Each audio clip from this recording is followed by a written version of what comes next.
স্বাগত জানাচ্ছি ৭১ জার্নালের সঙ্গে আছি আমি মাহবুব হাসান। সংবাদ পর্যালোচনা ভিত্তিক নিয়মিত এই অনুষ্ঠানে আমরা খবরের নানান বিশ্লেষণ করি।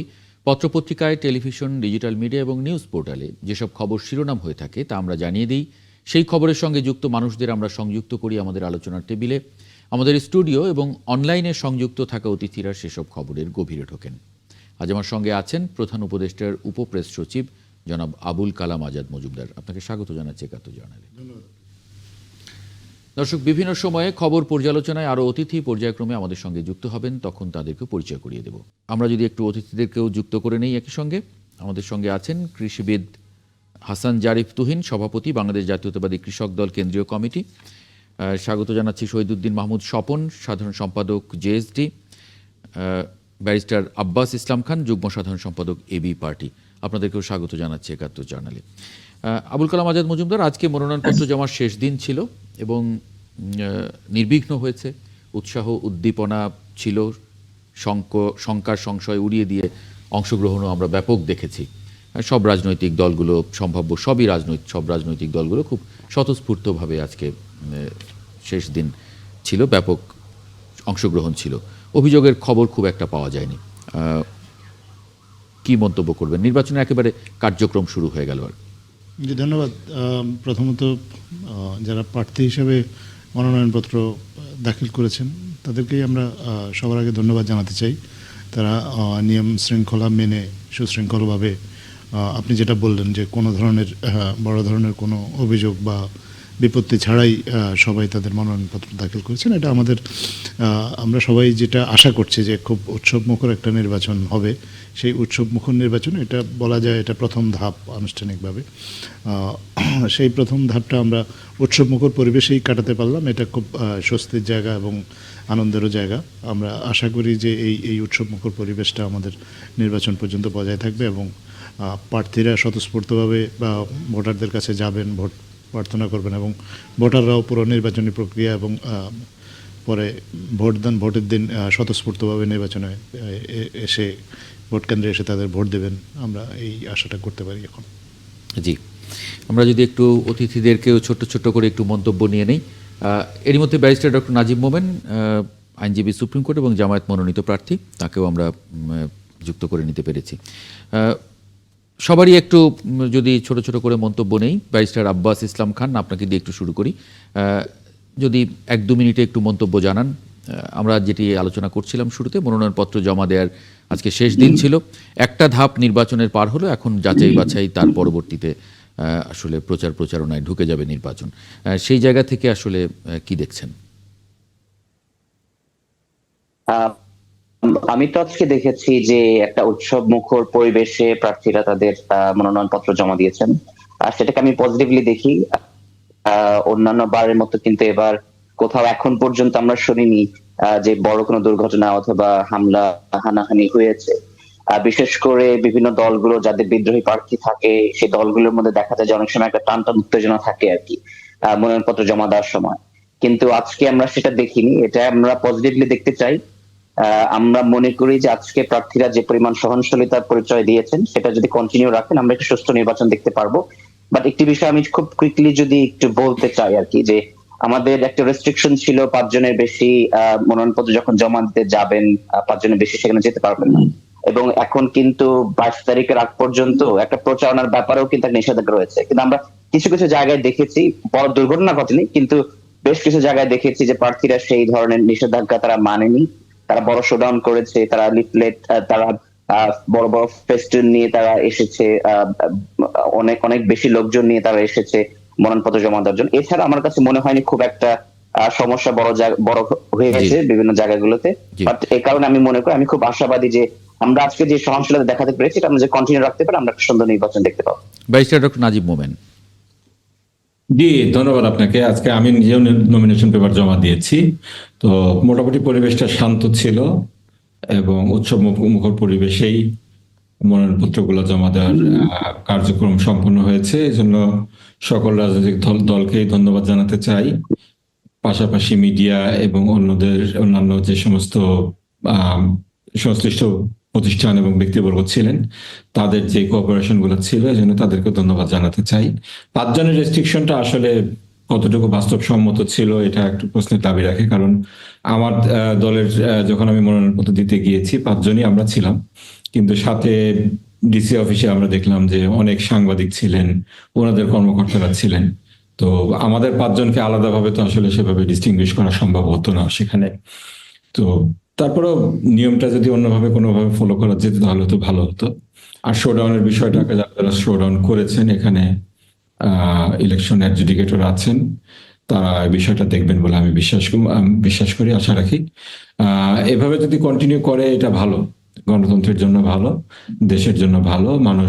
দেশবাসী 3টা নির্বাচনে ভোট দিতে পারে নাই, তারা এরকম একটা পরিবেশই আশা করে।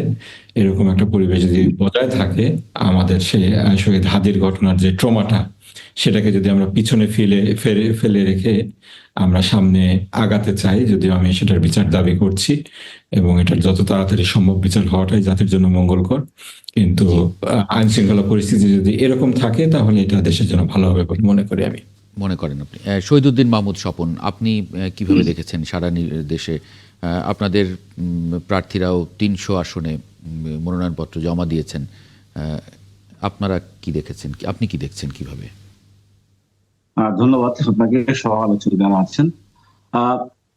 আমরা একটা ভালো নির্বাচনের জন্য যে অংশীজন আমরা যারা থাকি, তার ভেতরে সবচাইতে গুরুত্বপূর্ণ হচ্ছে রাজনৈতিক দলগুলো, যারা মাঠে প্রতিদ্বন্দ্বিতা করে, প্রতিদ্বন্দ্বী রাজনৈতিক দলগুলো। আমরা এটা সবসময় বলবার চেষ্টা করেছি সকলেই মিলে যে রাজনৈতিক দলগুলোর ভূমিকার উপরেই নির্ভর করে নির্বাচনের পরিবেশটা কেমন থাকবে। সেই ক্ষেত্রে বলা যায় যে আজকে যেভাবে আমরা যে উৎসব মুখর পরিবেশ দেখলাম এবং রাজনৈতিক দলগুলো পরস্পরের প্রতি যে সহনশীলতা জায়গাটা, সেটি একটা উল্লেখযোগ্য অগ্রগতি বলা যায় এই নির্বাচন, ভালো একটি নির্বাচন হওয়ার জন্য। সেই ক্ষেত্রে রাজনৈতিক দলগুলা আগামীতেও এই ভূমিকাটা অক্ষুণ্ণ রাখতে পারলে আপনার অন্য যেসব আশঙ্কা থাকবে জনগণের ভেতরে, এখনো কিন্তু নানা রকম দুশ্চিন্তা জনগণের ভেতরে আছে যে ভবিষ্যতে কি পর্যায়ে গিয়ে দাঁড়াবে, সেই আশঙ্কাটা দূর হবে। আর দ্বিতীয় হচ্ছে যে আজকেও যে আমার পূর্ববর্তী আলোচকবৃন্দ যে আলোচনা করলেন যে নির্বাচন কমিশনের কঠোরভাবে নির্দেশনা থাকবার পরেও যে ব্যর্থগুলো ঘটছে, সেগুলো কমিশন এবং সংশ্লিষ্ট প্রশাসন সেগুলো দেখবার বিষয় আছে। সোশ্যাল মিডিয়ায় আমরা দেখেছি যে বহু প্রার্থী অনেক গাড়ি এবং মোটর বাইক নিয়ে মহড়া দিয়া কি বলে মনোনয়নপত্র জমা দিতে যাচ্ছে। এগুলো আসলে মানে খুব স্বস্তিকর বিষয় না। সবকিছু মিলিয়ে একটা ভালো নির্বাচনের জন্য ভালো পরিবেশ আছে। একটা দুশ্চিন্তার বিষয় আছে, সেটি হচ্ছে যে আইন শৃঙ্খলা বাহিনী রাজনৈতিক দলগুলো যদি যথার্থ দায়িত্ব পালন করতে সংযমের পরিচয় দিতে ব্যর্থ হয় ভবিষ্যতে, সেখানে আইন শৃঙ্খলা বাহিনী যে ভূমিকা রাখবার কথা, সেই ভূমিকা রাখবার ক্ষেত্রে তাদের মানে শক্তি সামর্থ্য অথবা তাদের সে প্রায়োগিক জায়গাটা এখনো আমাদের দেখবার সুযোগ হয়নি। এখন পর্যন্ত আমরা যেটুকু জানি যে আইন শৃঙ্খলা বাহিনী যথাযথভাবে নিরপেক্ষ জায়গা থেকে সে ভূমিকাটা পালন করবার চেষ্টা যে খুব সাহসের সাথে করছে, এটি প্রমাণিত হয়নি। শক্তির ভারসাম্যের বিবেচনায় তারা তাদের ভূমিকা রাখেন, সেটি একটা গুরুত্বপূর্ণ বিষয়। ভবিষ্যতে যদি এই বিষয়টিকে যদি আমরা এইভাবে রাখতে চাই, তাহলে আইন শৃঙ্খলা বাহিনী এবং প্রশাসন, নির্বাচন সংশ্লিষ্ট সকলেরই আরো বেশি মনোযোগী হওয়ার বিষয় আছে। এখন পর্যন্ত আশাবাদী হওয়ার মতো অবস্থা আছে, এখন পর্যন্ত ভালোই আছে। হাসান জাফির তুহিন, আপনার মূল্যায়ন কি? বিএনপি সারা দেশে আজকে উৎসব মুখর পরিবেশে বিভিন্ন জায়গায়, বেশিরভাগ জায়গায় বলা যায় মনোনয়ন জমা দিয়েছে। সেই জায়গায় আপনারা কি দেখছেন? যে অভিযোগগুলো এসেছে যে 5 জনের বেশি, অনেক জায়গায় শোডাউন, এটা বড় দল হিসেবে আসলে বিএনপির অনেক জায়গায় আমরা দেখেছি যে এটা ব্যত্যয় হয়েছে। জামাত ইসলামের প্রার্থী উনি বললেন যে এটাও আসলে খুব কঠিন ব্যাপার। সেই জায়গা থেকে কি দেখেন? আলহামদুলিল্লাহ, শুরুটা আজকে ভালো হয়েছে। আমরা মনে করি যে এই শুরুটা যদি আমরা শেষ পর্যন্ত ধরে রাখতে পারি, তাহলে এবারের নির্বাচন বাংলাদেশের ইতিহাসে সবচেয়ে ফেয়ার, ফ্রি অ্যান্ড ক্রেডিবল হবে। তাছাড়া আমি নিজেও আমার দলের প্রার্থী পাবদাতি নিয়ে আমি দলের পক্ষ থেকে নির্বাচন করছি, আমিও জমা দিয়েছি। দেখেন, আমি যখন বাসা থেকে বের হই তখন আমি আমার দলের নেতাকর্মী বলেছি যে নির্বাচন কমিশনের যে আইন করেছে তাতে 5 জনের বেশি যাবে না। তবুও আমার পিছ বেশ কিছু নেতাকর্মী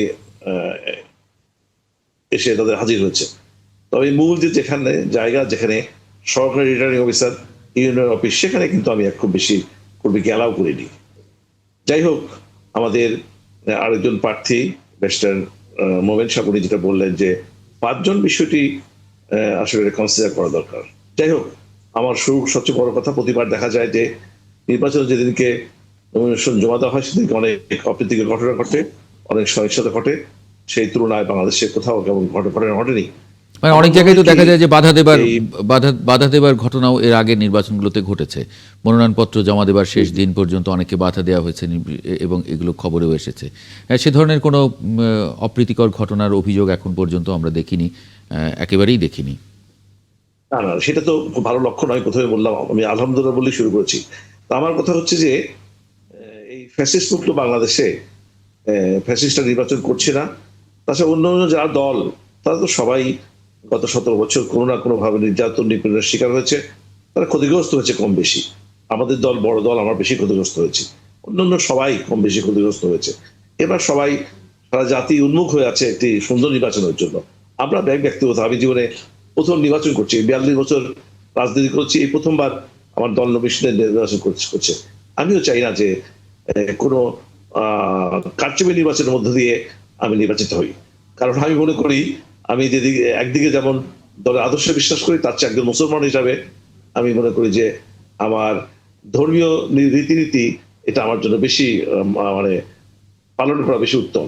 আমি যদি কারচুপি নির্বাচনের মধ্য দিয়ে বিজয় হই, আমার এই 5 বছরের যে সুযোগ সুবিধা, সরকারি সুযোগ সুবিধা, অন্য অন্য সুযোগ, সবগুলো তো আমার জন্য হারাম হবে বা আমার জন্য নৈতিক হবে না। সেক্ষেত্রে আমি মনে করি এইবার সরকার যে সুন্দর উদ্যোগ নিয়েছে, আমি প্রশাসনের মানুষকে জিজ্ঞাসা করেছি বিভিন্ন পর্যায়ে যে সরকারের সিগন্যাল কি, তো সবাই বলেছে সরকার একদম স্ট্রিক্ট। জি, আমার মনে হয় মানে আপনি শুরুটা ভালো দেখছেন, শুরুটা ভালো দেখছেন। আমার 4 জন এবং 5 জনই বলা যায়, এবং আমি নিজেও আসলে দেখছি যে এখন পর্যন্ত মানে যতটুকু হয়েছে ততটুকু ভালো, এবং এটা ধরে রাখতে পারলে নিশ্চয়ই একটা সুষ্ঠু, সুন্দর, ক্রেডিবল একটা ইলেকশন আমরা দেখতে পাবো। দর্শক, এই পর্যায়ে একটা ছোট্ট বিরতি নিয়ে ফিরছি 71 জার্নালে। এই আলোচনাতেই আমরা থাকবো, সঙ্গে থাকবেন আশা করি। বিরতির পর আরেকবার স্বাগত জানাচ্ছি 71 জার্নালে। আমরা দেখছিলাম দেশের অন্যান্য সংবাদভিত্তিক টেলিভিশনগুলো কি শিরোনাম করেছে আজকে। আমরা যে আলোচনায় ছিলাম সেটাতেই যদি একটু আবুল কালাম আজাদ মজুমদার, প্রথম ধাপটা তো নির্বিঘ্ন হয়েছে এবং সবাই অকপটে স্বীকার করছেন যে এই পরিস্থিতি যদি থাকে তাহলে একটি সুষ্ঠু নির্বাচন করা খুব কঠিন হবে না নির্বাচন কমিশনের জন্য। কিছু কিছু অভিযোগ বলবো না, অবজারভেশনই বলবো, যে 5 জনের যে বাধ্যবাধকতা ছিল তার চেয়ে বেশি সমর্থক নিয়ে অনেক জায়গায় অনেকে গেছেন, শোডাউনও হয়েছে কিছু কিছু জায়গায়। নির্বাচন কমিশন কি এক্ষেত্রে আরেকটু স্ট্রিক্ট হতে পারত?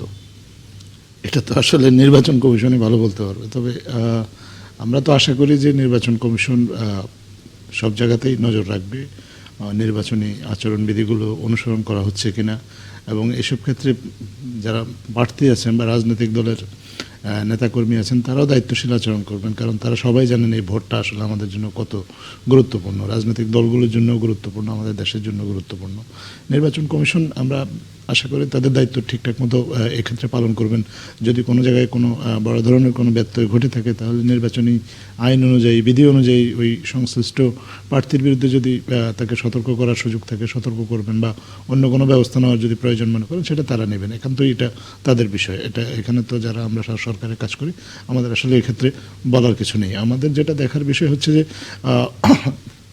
শৃঙ্খলাটা আছে কিনা, প্রার্থীরা আপনার মনোনয়নপত্র জমা দিতে গিয়ে কারো দ্বারা বাধাপ্রাপ্ত হয়েছে কিনা, কোনো জায়গায় আইন শৃঙ্খলার কোনো ব্যত্যয় ঘটেছে কিনা। আজকে আমরা এটা আসার কথা যে আজকে সেরকম কিছু ঘটে নাই। তবে এইসব বিষয়ে আসলে আত্মতৃপ্তির কোনো সুযোগ নেই। আজকে দিনটা হয়নি, এটা অবশ্যই আমাদের জন্য ভালো সংবাদ, এবং এটার জন্য আমরা অবশ্যই সংশ্লিষ্ট সবাইকে ধন্যবাদ জানাই। কিন্তু আমি মনে করি যে এই সরকারের দায়িত্বশীল যারা আছেন এসব ক্ষেত্রে, বিশেষ করে মাঠ প্রশাসনে যারা কাজ করছেন, তাদের সহ নির্বাচনী কর্মকর্তা এবং রাজনৈতিক দল প্রত্যেকেরই এখন থেকে আসলে প্রতিটা মুহূর্তে যার যার অবস্থান থেকে দায়িত্বশীল ভূমিকা পালন করতে হবে, না হলে আসলে এই নির্বাচনটা বিঘ্নিত হওয়ার যে আশঙ্কাটা মানুষের মধ্যে কেউ কেউ করছেন, সেই আশঙ্কাটা বাস্তবে রূপ নেবে। তো আমরা মনে করি যে নির্বাচনে যারা স্টেক হোল্ডার আছেন বা নির্বাচনে যারা দায়িত্বে আছেন, তারা যার যার জায়গা থেকে যদি তাদের কাজটা ঠিকঠাক মতো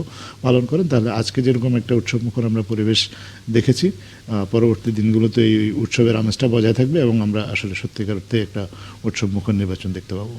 জি, আমি যদি একটু অতিথিদের কাছে যাই, শহীদুদ্দিন মাহমুদ স্বপন, বিএনপির সঙ্গে জোটের সম্ভাবনা কি এখনো আছে আপনাদের? আপনারা 300 আসনে প্রার্থী দিয়েছেন আজকে। অন্যান্য দলগুলো যখন জামাত ইসলাম সহ তাদের জোটের দলের সংখ্যা বাড়াচ্ছে, বিএনপিও নিশ্চয়ই চেষ্টা করছে, বিএনপিও সেই রাস্তাটা বন্ধ করে দিয়েছে কিনা সেটি একটু জানতে চাই, বা আপনাদের দিক থেকেও দরজা বন্ধ করে দিয়েছেন কিনা।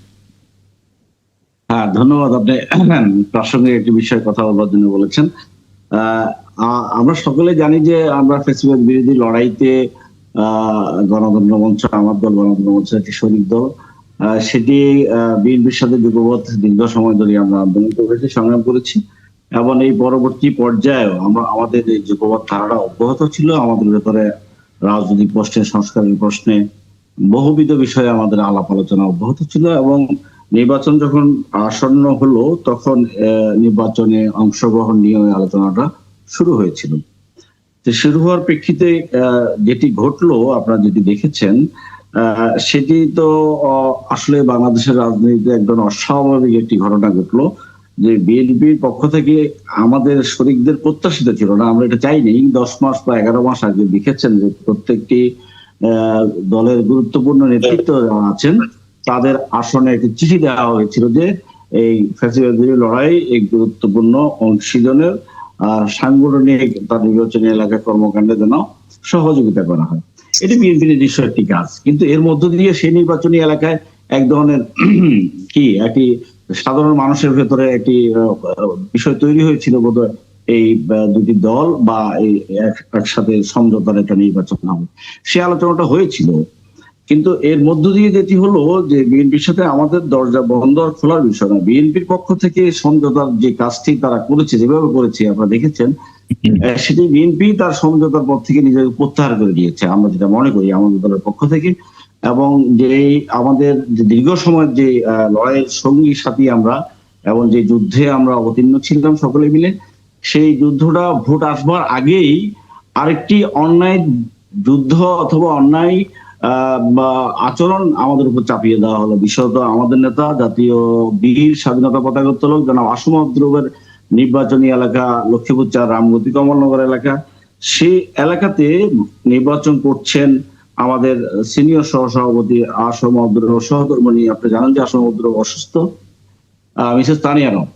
আমরা দেখলাম যে নির্বাচনী আলোচনা শুরু হওয়ার প্রাককালেই সেখানে বিএনপির যিনি প্রার্থী হওয়ার আশা করছিলেন বা এই আসনটি খালি ছিল, আপনারা জানেন যে বিএনপির পক্ষ থেকে এই আসনের প্রার্থী ঘোষণা করা হয়নি, সেখানে আমাদের দলের নেতা কর্মীদের উপরে একটি সাঁড়াশি আক্রমণ শুরু হলো। আমি এই চলতি মাসের 8 তারিখ এবং 10 তারিখ দুটো জনসভা সেখানে আমি উপস্থিত ছিলাম এবং জনসভাগুলোকে পণ্ড করবার জন্য বিভিন্ন হাটে বাজারে আমাদের দলীয় অফিসকে ভাঙচুর করা থেকে শুরু করি কোনো কাজ হয়নি যেটি বাংলাদেশের অন্য কোনো এলাকা হয়নি। এটা ভয়াবহ চিত্র ফুটে উঠছে। এরপরও ধৈর্যের সাথে আমরা বিষয়টা মোকাবেলা করার চেষ্টা করেছি, আমরা আলোচনা করবার চেষ্টা করেছি, আলোচনা বসছি, আমরা এই বিষয়ে নোটিশ করার চেষ্টা করেছি, যাদের গোচরীভূত করা দরকার সেটা করেছি, এইটার কোনো প্রতিকার হয়নি। শেষ যে আসন সমঝোতার আলোচনাটি হচ্ছে, সত্যিকার অর্থে হ্যাঁ আমাদের সাথে আসন আলোচনাটা হয়েছে এবং আমাদের কাঙ্ক্ষিত আসন বিষয়ে সমঝোতা মানিত আমরা কোনো জোট ছিলাম না, আমরা যুগপৎ ধারায় ছিলাম। নির্বাচনী বন্ধুত্বের একটা সম্পর্কে আমরা সমঝোতা করবার চেষ্টা করা হয়েছিল। সেই লক্ষ্যে যে আলোচনাটা হয়েছে, সেই আলোচনাটা বিএনপির পক্ষ থেকে সেটিকে বন্ধ করে দেওয়া হয়েছে, অথবা সেটিকে প্রত্যাহার করে নেওয়া হয়েছে, অথবা অসম্মানজনক ভাবে সেটিকে হত্যা করা হয়েছে বলে আমরা মনে করি। মানে আপনারা কি তাহলে এককভাবে নির্বাচন করছেন নাকি অন্য কোনো জোটে? একদম আপনি জানেন যে আমরা পরবর্তী সময় আমরা ঘোষণা করেছি, সংবাদ সম্মেলন করে জাতীয় সমাজতান্ত্রিক দল জেএসডি আমরা এককভাবে নির্বাচনের প্রার্থীতা দিয়েছি। আমরা উল্লেখযোগ্য সংখ্যক প্রার্থী আমাদের আজকে নমিনেশন জমা দিয়েছে। একই সাথে আমরা সংস্কার এবং জুলাই সনদ বাস্তবায়নের যে অঙ্গীকার বদ্ধ শক্তি যদি আমরা মাঠে খুঁজে পাই, নির্বাচন এই প্রক্রিয়ার মধ্য দিয়েও তাদের সাথে আমরা আলোচনা করব। তবে এখন পর্যন্ত আমরা আমাদের যে নির্বাচনী কর্মকাণ্ড দলগতভাবে সেটি আমরা চালু রেখেছি এবং সেটি অব্যাহত আছে। জি, হাসান জারিফ তুহিন, মানে কি বলবেন, বিএনপি তার যুগপৎ আন্দোলনের শরিকদের একটি জেএসডি, তারা এককভাবে নির্বাচন এবং অভিমান করেই তারা কথা বলছেন এবং যথেষ্ট শহীদুদ্দিন মাহমুদ স্বপনের গলায় যথেষ্ট অভিমানও আছে। অভিমান বলবো না, আমাদের বিক্ষুব্ধতা আছে। আমরা মনে করি বিএনপি তার দায়বদ্ধতার জায়গার প্রতি সুবিচার করে নেই। বিএনপি তার যে দায়বদ্ধতা সেটার প্রতি সুবিচার তারা করতে পারে নাই, এটা বিএনপির ব্যর্থতা। আমাদের কোনো অভিমান নেই, আমাদের বিক্ষুব্ধ থাকবে একসাথে। নিশ্চয়ই নিশ্চয়ই। হাসান জারিফ তুহিন, আসলে একটা জিনিস খেয়াল করতে হবে আপনাদের,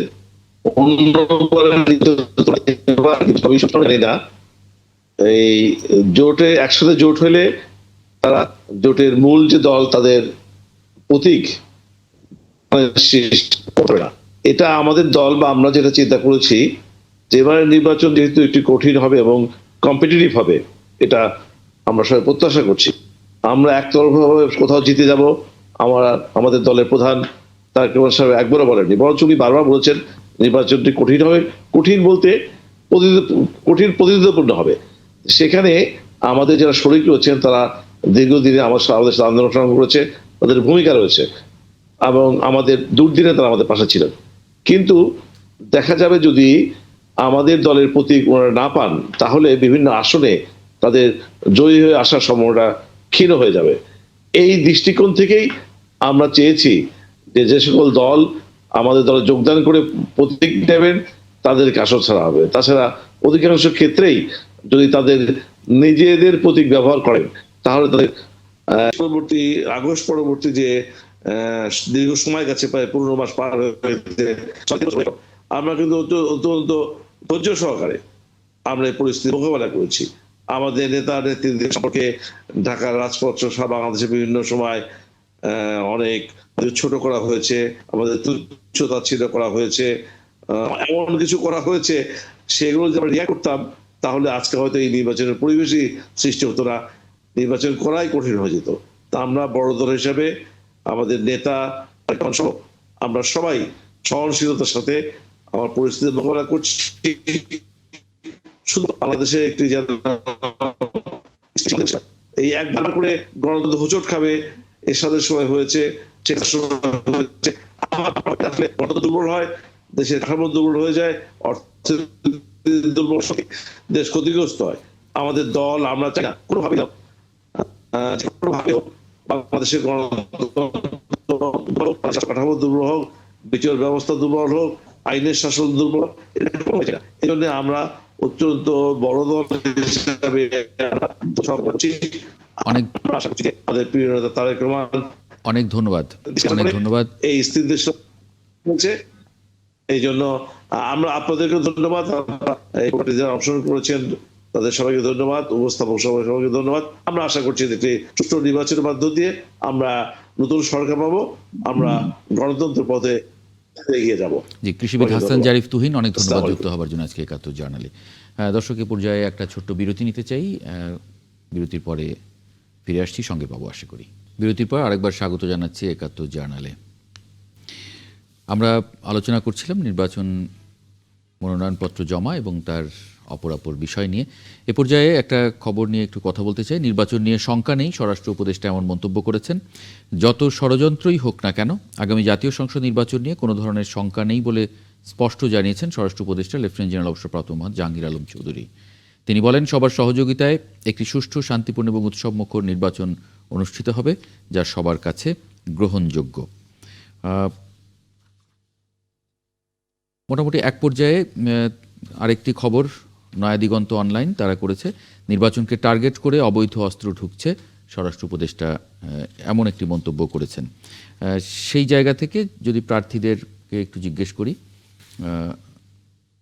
শুরুতে আব্বাস ইসলাম খান, আপনি মানে নিরাপত্তা বোধ করছেন কিনা বা নিরাপত্তা নিয়ে কোনো ধরনের শঙ্কা আছে কিনা? এখন পর্যন্ত তো সেই সংখ্যাটা আমার জায়গা থেকে আমি পাইনি, কিন্তু নির্বাচনের সময়টা যতটা ঘনিয়ে আসবে, বিশেষ করে জানুয়ারি 22 তারিখ থেকে যখন ক্যাম্পেইন শুরু হবে, তখন নিঃসন্দেহে আমরা বুঝতে পারবো অবস্থাটা কোথায়। আমরা অলরেডি গাজীপুরের, যেমন আমি গাজীপুর 2 আসন থেকে নির্বাচন করছি, সেখানে 8,04,333 জন ভোটার, একটা বড় আসন কিন্তু। তো সেখানে আমার কাছে মনে হয় না যে পর্যাপ্ত পুলিশ ফোর্স এখানে রয়েছে, পর্যাপ্ত সেনাবাহিনী ফোর্স এখনো আমরা মাঠে দেখিনি, অন্যান্য নিরাপত্তা বাহিনীর লোকজনদেরকে আমরা মাঠে দেখি। হোপফুলি আমরা 22 তারিখের পরে দেখবো। আমার মনে হয় বড় স্ট্রাগলটা আমরা শুরু করবো যখন 22 তারিখ থেকে নির্বাচনের প্রচারণাটা শুরু হবে। এখানে একটা জিনিস খুব কুইকলি যদি আমি বলি, যে আমাদের নির্বাচনী প্রচারণাটা অনেকটা হয়ে যায় যে একটা শোডাউন গুলোই আমরা বেশি ফোকাস করি, রাদার দেন আমরা পলিসি নিয়ে কথা বলা, পরিকল্পনা নিয়ে কথা বলা। তো সেই জায়গাটা আমাদের মিডিয়াতেও কিন্তু হয়, এবং জাতীয় পর্যায়েও কিন্তু হয়, যে আমরা আসলে খুব বেশি পলিসি ফোকাস না থাকার কারণে আমরা যখন শোডাউন ভিত্তিক কথা বলি, যেমন আমরা ক্ষমতায় চলে আসব এবং এই ধরনের কোন রেটরিক কথাবার্তা যখন আমরা বলি, তখন মাঠে কিন্তু একটা বয়েজ ডাউন তৈরি হয়, সেটাই এফেক্ট কিন্তু মাঠে ফেলে। কিন্তু আমরা যদি ফোকাসটা শুধুমাত্র পরিকল্পনা নিয়ে, পলিসি নিয়ে, আগামীর বাংলাদেশ নিয়ে রাখতাম, তখন হয়তো আমি মনে করি যে অনেকটা লোকাল লেভেলেও কিন্তু আপনার ওই আলোচনাগুলো তখন সেটাইতেই ফোকাস হবে আর কি, যে আসলে প্রার্থী কি চাচ্ছেন, কি দিতে পারবেন, তার সে যোগ্যতা আছে কিনা। সেই জায়গাটা যেটা আমাদের ফোকাস নাই, একটা ভয় তো অবশ্যই থাকতে পারে 22 তারিখের পরে, যে নিরাপত্তা আমাদের, তখন আমরা বুঝতে পারবো আমরা কোন পর্যায়ে আছি এবং আমরা নিরাপত্তা নিয়ে আমরা কতটুকু ভয় পাবো তখন। জি, ব্যারিস্টার ডক্টর নাজিব মোমেন, কোনো শঙ্কার সংশয় নিরাপত্তা নিয়ে নির্বাচনে দেখেন? সংশয় বলবো না, কিন্তু কিছুটা শঙ্কা তো রয়েছে। শঙ্কা রয়েছে হাদির ঘটনার যে ট্রমা, সেখান থেকে কিন্তু আমরা এখনো বেরোতে পারিনি। হাদির নিরাপত্তা দিতে রাষ্ট্র তো ব্যর্থ হয়েছে। পরবর্তীতে তার খুনিদেরকেও যেভাবে সেফ এক্সিট দেওয়া হলো বিভিন্ন প্রক্রিয়ায়, এটা আসলে খুব শকিং। এখনো পর্যন্ত তার পরবর্তীতে কয়েকটা ঘটনায় ঘটেছে, দু একটি ঘটনায় যারা পারপিট্রেটর ছিলেন, অপরাধী ছিলেন, তাদেরকে, সন্দেহভাজনদেরকে ধরা হয়েছে। কিন্তু আপনার আইন শৃঙ্খলা বাহিনীর সক্ষমতা নিয়ে কিন্তু প্রশ্নটা রয়ে গিয়েছে। আমরা দেখেছি গত 1.5 বছরে কিন্তু দলীয় কোন্দলেই, একটি দলের, বৃহত্তর দলের দলীয় কোন্দলেই 250-র কাছাকাছি মানুষ প্রাণ হারিয়েছে। তো ইলেকশনের সময় যত ঘনিয়ে আসবে, এখন একটা আজকে যেই, গতকালকে এবং আজকে যেই উৎসবমুখর পরিবেশটা দেখলাম, তারেক রহমান আসার পরে যে সিনারিওটা দেখলাম আমরা, এটা অবশ্যই আশাব্যঞ্জক। কিন্তু কোনো একটা অকারেন্স যদি ঘটে, সেক্ষেত্রে প্রশাসন এটা কিভাবে সামাল দিবে? এখানে ক্রাইসিস ম্যানেজমেন্ট, ড্যামেজ কন্ট্রোলিং, এগুলা আমি কিন্তু সেরকম কোনো প্ল্যান দেখছি না। সেনাবাহিনী আছে, কিন্তু অবৈধ অস্ত্র উদ্ধারের সেরকম কিন্তু তোড়জোড় নেই। জায়গায় জায়গায় যেটা হচ্ছে, অপারেশন ডেভিল হান্টের নামে, কিন্তু আমি আমার এলাকায় যেটা দেখছি, সাধারণ আওয়ামী লীগের হয়তো গ্রাম কমিটির কোনো পোস্ট পদবীধারী বয়স্ক মানুষ কিংবা অল্প বয়সীও ধরে নিয়ে যাচ্ছে, হয়রানি করছে। এরা কিন্তু সাধারণ মানুষ, অথচ যাদের বিরুদ্ধে মামলা আছে, যারা সত্যিকার অর্থে সেভাবে অত্যাচার করেছে, নির্যাতন করেছে, ফ্যাসিবাদের দোষর ছিলেন, তাদের অনেকে দেখছি যে আবার 2-1 মাস আগে জামিন, এই 1 মাস আগে জামিন পেয়ে বের হয়ে গিয়েছে। তো এইগুলা কিভাবে আপনি এটাকে জাস্টিফাই করবেন আমি জানি না। এটা আসলে খুব ওয়ারিং। আইন শৃঙ্খলা বা পরিস্থিতির জন্য যদি একটা ক্লিয়ার রোডম্যাপ না থাকে, প্রপার প্ল্যান না থাকে, সেক্ষেত্রে কিন্তু আশঙ্কাটা থেকেই যায়। জি, শহীদুদ্দিন মাহমুদ স্বপন, আপনার একটু মন্তব্য নিয়ে আমি আবুল কালাম আজাদ মজুমদারের কাছে এই আপনি যে প্রসঙ্গটি তুলেছেন ডক্টর নাজিব মোমেন, এটি নিয়ে একটু জানতে চাইব। শহীদুদ্দিন মাহমুদ স্বপন, আপনি নিরাপত্তার শঙ্কা দেখেন কিনা নির্বাচনে কোনো?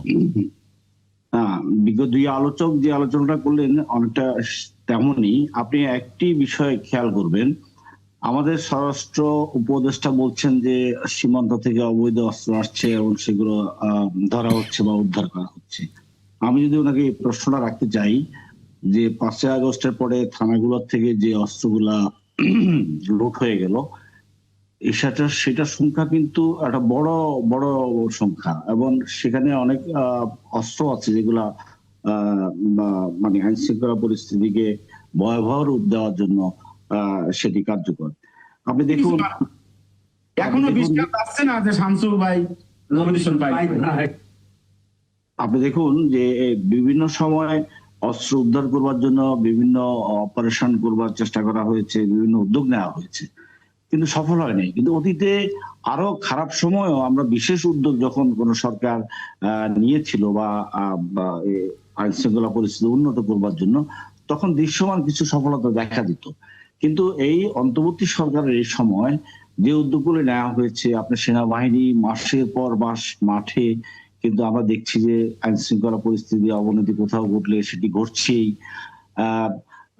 হাদির খুনিরা নির্বিঘ্নে পালিয়ে গেল এত সময় ধরে, এবং সেগুলাকে রাজনৈতিক প্রলেপ দেওয়ার এক ধরনের চেষ্টা করা হলো। এমন অভিযোগও করা হচ্ছে যে সরকারের ভেতরে একটা অংশ এগুলোর সাথে জড়িত। এইসব বিষয় মিলিয়ে আপনি খুব বেশি স্বস্তিতে আছেন এটা বলবার কোনো সুযোগ নেই। মানে আমার নির্বাচনী প্রচারণাটা শুরু হওয়ার পরে পরিস্থিতি কোন দিকে দাঁড়ায়, আমি প্রথমে যে কথাটা বলছিলাম সেটি হচ্ছে যে প্রতিদ্বন্দ্বী রাজনৈতিক দলগুলোর উপরে অনেক কিছু নির্ভর করে, কিন্তু সেই নির্ভর করার উপরে ভরসা করে কিন্তু নির্বাচন হয় না। নির্বাচন হয় যেই প্রশাসন যন্ত্র যারা নির্বাচনকে সুন্দর করবার জন্য তাদের যে ক্ষমতা প্রয়োগ করবার যে বিষয়টা আছে, সেই প্রয়োগ করবার জায়গাটায় আমরা এখনো দৃশ্যমান উন্নতি দেখিনি। মানে কোনো প্ল্যান দেখছেন না, যেরকম যথাযথভাবে সেই কাজটি করছে না। জি। সুতরাং এই ক্ষেত্রে সামনে বোঝা যাবে যে এই জায়গাটা কি হবে। একটা কথা পরিষ্কার যে পরিকল্পিতভাবে আইন শৃঙ্খলা উন্নয়ন করবার জন্য যে দৃশ্যমান কাজ করবার দরকার সেটি এখনো হয়ে ওঠেনি। জি, আবুল কালাম আজাদ মজুমদার, ওনারা কোনো প্ল্যান দেখছেন না বলছেন।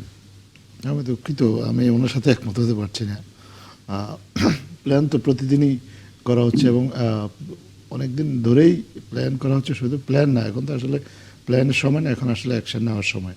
সেই অ্যাকশনটাও আমরা মনে করি যে প্রতিদিনই কিছু না কিছু অ্যাকশন কিন্তু নেওয়া হচ্ছে আইন শৃঙ্খলা রক্ষা বা আইন শৃঙ্খলা পরিস্থিতি উন্নতির জন্য। যদি আপনি আজকেরও পরিসংখ্যান দেখেন, প্রায় 10,000 যানবাহন সারা দেশে আইন শৃঙ্খলা রক্ষাকারী বাহিনী তল্লাশি চালিয়েছে, অস্ত্র উদ্ধার বা অন্যান্য এগুলোর মধ্যে কোনো ধরনের অপরাধী আছে কিনা সেটা দেখার জন্য বিভিন্ন জায়গায় অনেক চেকপোস্ট বসানো হয়েছে। এবং আপনার আজকেও সংখ্যায় হয়তো খুব বেশি না, কিন্তু আমি একটু আগে পুলিশের পরিসংখ্যান দেখলাম যে 14টি আগ্নেয়াস্ত্র উদ্ধার করা হয়েছে। তো আপনার যদি আমরা যদি দেখি যে এটা ছোট ছোট একটা প্রোগ্রেস, আমরা অ্যাকশনটা দেখছি। এখন আপনার কোনো পরিকল্পনা করা হয়নি বা কোনো পরিকল্পনা দৃশ্যমান নয়, এটা যদি বলা হয় তাহলে এটা আমি মনে করি যে এক ধরনের ঢালাও একটা অভিযোগ। পরিকল্পনা ব্যারিস্টার নাজিব মোমেন যেমন বলছিলেন যে মানে অনেককে আটক করা হচ্ছে, গ্রেপ্তার করা হচ্ছে যারা আসলে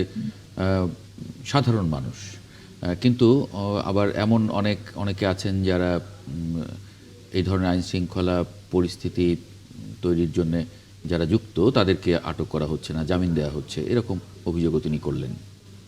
যদি উনি তো একজন আইনজীবী, যদি মনে করেন যে সাধারণ মানুষকে আটক করা হচ্ছে, উনি নিজেও তো চাইলে তাদেরকে আইনি সহায়তা দিতে পারেন। আসলে যদি কারো বিরুদ্ধে অপরাধ সংগঠনের অভিযোগ থাকেন বা কারো বিরুদ্ধে কোনো ধরনের অভিযোগ থাকে, তাহলে সেই অভিযোগের ভিত্তিতেই তো আইনশৃঙ্খলা রক্ষাকারী বাহিনী পদক্ষেপ নেবে। আপনার যাদের অপরাধীদের আসলে সাধারণ অসাধারণ বলতে কিছু নাই, তাদেরকে অপরাধের দৃষ্টিকোণ থেকেই দেখা উচিত। যদি তাদের বিরুদ্ধে কোনো ধরনের অপরাধের অভিযোগ থাকে, আর যদি অপরাধের অভিযোগ না থাকে, যদি কেউ নিরপরাধ হন, তাহলে আমরা বিশ্বাস করি যে আমাদের আইনি প্রক্রিয়ার মাধ্যমে তারা খুব সহজেই মুক্ত হয়ে আসবে। আপনি যদি একই সাথে দুই ধরনের অভিযোগ করেন যে আমাকে একটু এখানে কি কোটা দিয়ে দেওয়া হচ্ছে কিনা যে আপনাকে থানাগুলোতে যে 5জন 10জন করে আপনাকে ধরতে হবে না, এরকম কোনো অভিযোগ পাচ্ছি না, এরকম কোনো তথ্য আমাদের জানা নেই। আমি যেটা বলছি যে আপনি দেখেন, একদিকে আপনি বলছেন যে কোনো পরিকল্পনা দেখছেন না, আরেকদিকে যদি কাউকে গ্রেফতার করে আপনি বলছেন সাধারণ মানুষকে গ্রেফতার করেছে। আমি তো দেখেছি যে একটা জেলার আওয়ামী লীগের সাধারণ সম্পাদককে সম্ভবত আজকে গ্রেফতার করা হয়েছে। আমি পুরোপুরি নিশ্চিত না, এরকম একটা কথা আমি শুনতে পেয়েছিলাম। তো এরকম অনেকেই আসলে গ্রেপ্তার হচ্ছেন, তাদের বিরুদ্ধে যদি কোনো অভিযোগ থাকে। আবার অনেক চিহ্নিত অপরাধীকে আমাদের এই বিভিন্ন আইনজীবীরাই যারা বিভিন্ন রাজনৈতিক দলের সাথে সম্পৃক্ত তারাই কিন্তু জামিন নিয়ে বের করে নিয়ে আসছেন।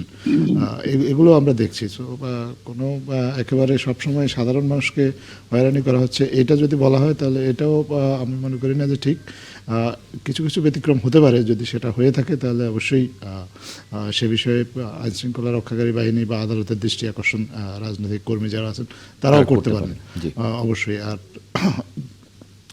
অথবা যদি তাদের কারো আইনি সহায়তার প্রয়োজন হয়, রাজনৈতিক দলগুলোতে প্রচুর আইনজীবী আছেন, তাদেরকে আইনি সহায়তাও দিতে পারেন। কিন্তু সরকারকে তো কোনো অ্যাকশন নিতে হবে। যদি কোনো অ্যাকশন না নেয় তাহলে আপনি ইনঅ্যাকশনের অভিযোগ আনবেন, আবার অ্যাকশন নিলে আপনি বলবেন যে ওভার অ্যাকশন হচ্ছে এখানে। সো এরকম একটা বিপরীতমুখী একটা সিচুয়েশন যখন তৈরি হয় তখন সরকারের জন্য আসলে কাজ করাটা খুব চ্যালেঞ্জিং হয়ে যায়। জি, একটা ছোট্ট বিরতি নিয়ে ফিরি। দর্শক, একটা ছোট্ট বিরতি নিচ্ছে একাত্তর জার্নালের সঙ্গে থাকবেন। বিরতির পর আরেকবার স্বাগত জানাচ্ছি একাত্তর জার্নালে। আমরা যে আলোচনায় ছিলাম নির্বাচনকালীন সময়ে নিরাপত্তা, ডক্টর নাজিব মোমেন যদি কিছু যুক্ত করতে চান 1 মিনিটে একটু যুক্ত করতে পারেন আবুল কালাম আজাদ মজুমদারের বক্তব্যের পরিপ্রেক্ষিতে। ধন্যবাদ আপনাকে। আপনার যেটা আমি বলছিলাম, দেখেন বলছেন যে আপনি স্বনামধন্য কোনো আইনজীবী কিংবা দলের সাথে সংযুক্ত কোনো আইনজীবী কাউকে জামিন করিয়ে নিয়েছেন। এখানে সরকারের তো একটা ভূমিকা আছে। সরকার একদিকে আওয়ামী লীগের পোস্ট পদবি থাকলেই ধরছেন, আবার যারা চিহ্নিত অপরাধী তাদেরকে ছেড়ে দিয়ে বলতেছেন আমরা কি করবো, জামিন করিয়ে নিয়ে গিয়েছে। তো সরকারি কর্মকর্তারা এখানে ঘোড়ার ঘাস কাটে নাকি?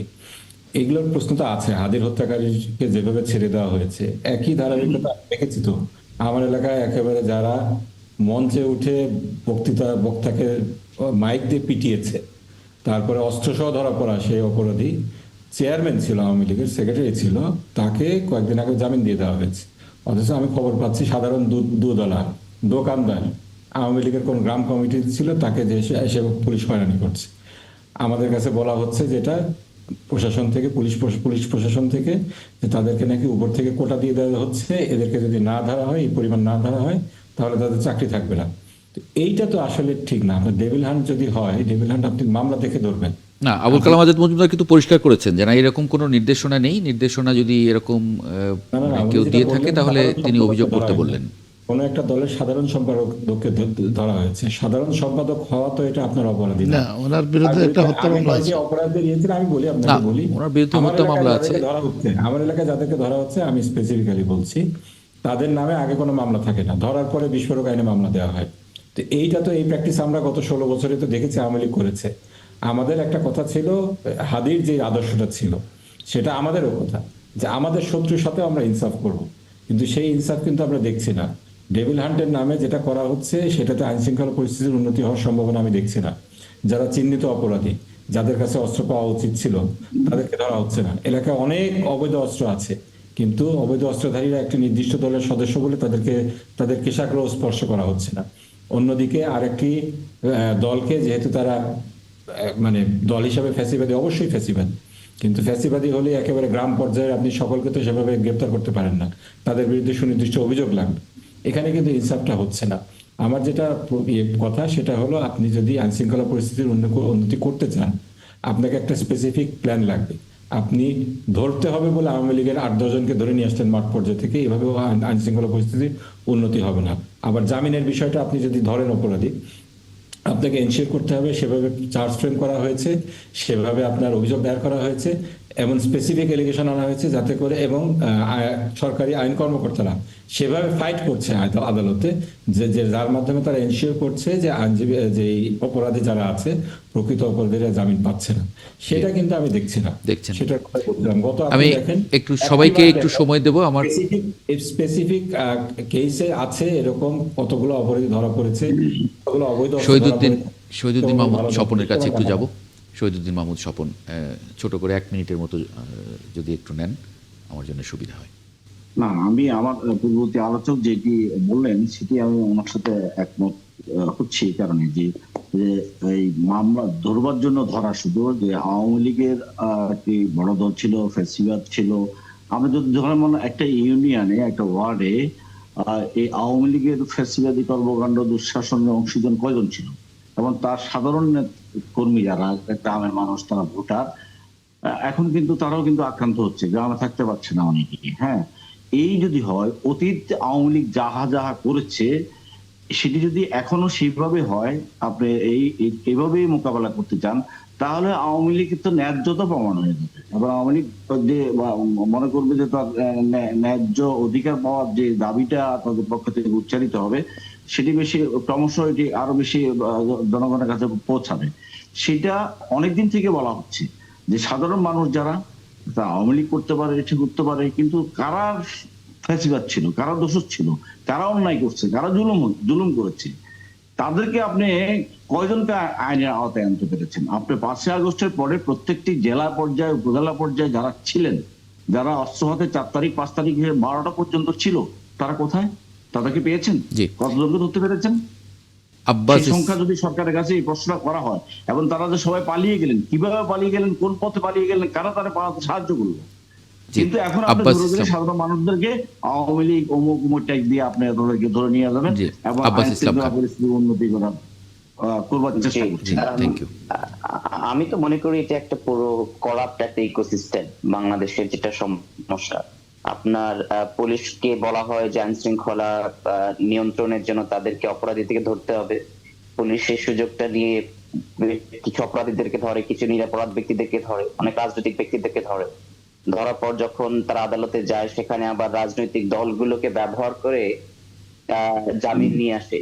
এটা তো আমাদের এই জুডিশিয়াল সিস্টেমের একটা অবস্থা আর কি, এটা তো রিয়ালিটি। আমি মনে করি না সরকার এটা চাইলে এটা আজকেই পরিবর্তন করতে পারবে। 2 বছরের পক্ষে একটা সরকারের পক্ষে সম্ভব না। এটা অ্যাটলিস্ট একটা ফুল টার্মের একটা গভর্নমেন্ট লাগবে এই ইকোসিস্টেমটাকে ভেঙে দিয়ে একটা জুডিশিয়ারিটাকে করার জন্য। জি। আমি মনে করি কথাটা তার মানে এটার বাস্তবতাও আছে। না থেকে আমাদের যদি আলোচনা, এটা বাস্তবতা আছে। বাস্তবতা আমাদের আছে, যেটাকে জি। ফোকাস হতে পারে 22 তারিখের আগে, যদি একটু সরকার যুক্ত যেটা করেন বলেছিল 3 স্তরে যে আবুল কালাম আজাদ নিরাপত্তা, বন্ধু, কিছু যদি যুক্ত করতে চান, হাতে সময় খুব কম। না, জুডিশিয়ারিতে সংস্কারের জন্য তো এই ইন্টারিম গভর্নমেন্ট অনেকগুলো উদ্যোগ নিয়েছে। আপনি দেখেছেন যে জুডিশিয়ারিকে আলাদা সচিবালয় করে দেওয়া হয়েছে এবং জুডিশিয়ারি যাতে সরকার বা অন্য কারো হস্তক্ষেপ মধ্যে না পড়ে বা হস্তক্ষেপ মুক্ত থাকতে পারে, সেই জন্য প্রয়োজনীয় যে আইনি কাঠামোগুলো, সেগুলোতেও কিছু পরিবর্তন আনা হয়েছে এবং আরও কিছু যা প্রয়োজনীয় সেগুলো করার চেষ্টা করা হচ্ছে। অনেকেই কিন্তু এটাও বলছে যে এইগুলো যদি ইন্টারিম গভর্নমেন্টের সময় যদি না হয়, তাহলে পরবর্তীতে আর হওয়ার সম্ভাবনা খুবই কম। তো সরকারের পক্ষ থেকে কিন্তু এই সব জায়গাতে কেউ যাতে অন্যায় অবিচারের শিকার না হন, কোন নিরপরাধ নাগরিক, তার রাজনৈতিক অবস্থান বা ব্যক্তিগত অবস্থান যাই থাকুক, তিনি যাতে কোনো ধরনের অন্যায়ের শিকার না হন, সেইটা এনশিওর করার জন্য তো নানা উদ্যোগ নেওয়া হয়েছে এবং সেই উদ্যোগগুলো বাস্তবায়নের চেষ্টাও চালানো যাচ্ছে, চেষ্টাও চালানো হচ্ছে। আমরা আশা করব যে পরবর্তীতে যারাই নির্বাচিত হয়ে আসবেন, তারা এই উদ্যোগগুলো ধারাবাহিকতা রক্ষা করবেন এবং এগুলোকে আরও ইফেক্টিভলি কার্যকর করবেন, যাতে আমাদের দেশের সাধারণ মানুষ, আজকে যে অভিযোগগুলো আমরা শুনলাম ওনাদের কাছ থেকে, হয়তো কিছু কিছু ক্ষেত্রে এই অভিযোগগুলো সত্য হতে পারে, সেটা দেখার বিষয় আছে, কিন্তু এরকম যাতে কোনো সাধারণ মানুষ হয়রানির শিকার না হন, সেটা আমরা সবাই চাইব। জি, অনেক ধন্যবাদ আবুল কালাম আজাদ মজুমদার, একই সঙ্গে শহীদুদ্দিন মাহমুদ স্বপন, ব্যারিস্টার ডক্টর নাজিব মোমেন এবং ব্যারিস্টার আব্বাস ইসলাম খান, আপনাদের তিনজনকে যুক্ত হবার জন্য ৭১ জার্নালে। দর্শক, আপনাদেরকেও ধন্যবাদ জানাচ্ছি এতক্ষণ আমাদের সঙ্গে থাকার জন্য। আগামীকাল একই সময়ে ৭১ জার্নাল দেখার আমন্ত্রণ জানিয়ে রাখছি, সঙ্গে পাবো আশা করি।